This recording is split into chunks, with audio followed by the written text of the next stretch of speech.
Airport కి వెళ్ళాలంటే tension లేని సిటీ హైదరాబాద్ అండి నాకు తెలిసి 4-5 ways ఏ సిటీకి లేదు ఇండియాలో. ఇప్పుడు ముంబై వీటన్నిటిలో సిటీ మధ్యలో ఉన్న టర్మినల్ 2-3కి వెళ్ళిపోయామంటే ఫ్లైట్ మిస్.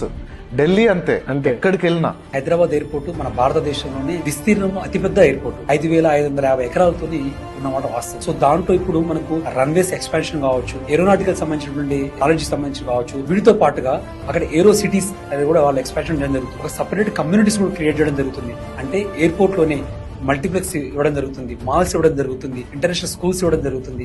వీటితో పాటుగా రోడ్స్ ఎక్స్పాన్షన్ చేయడం జరుగుతుంది. అంతా ఎప్పుడైతే కమ్యూనిటీ క్రియేట్ చేయడం జరిగిందో అదంతా కూడా ప్రపంచానికి ఇంకా దగ్గర చేయడానికి ఆస్కారం ఉంది. ఒకప్పుడు ఎవరైనా సరే మన ఇంటికి రావాలంటే ఏ బస్ ఎక్కాలని అడిగేవాళ్ళు, ఇప్పుడు ఎంతమంది అడుగుతున్నారు. ఇప్పుడు ఎట్లా అయిపోయిందంటే ఎయిర్పోర్ట్ కనెక్టివిటీ అనేది పెరిగిపోతుంది. ప్రపంచంలో ఏ మూల నుంచి అయినా సరే హైదరాబాద్ కనెక్టివిటీ అనేది మాసివ్ గ్రోత్ అనేది పెరిగిపోయింది. పర్ మంత్ 2 కోట్ల వరకు ప్యాసింజర్స్ ని మన హైదరాబాద్ ఎయిర్పోర్ట్ అనేది ట్రావెల్ చేయడం జరుగుతుంది. సో హైదరాబాద్ ఎయిర్పోర్ట్ పక్కన ఎవరు ఇన్వెస్ట్మెంట్ చేసినా they are getting more returns పక్కా చెప్పొచ్చు.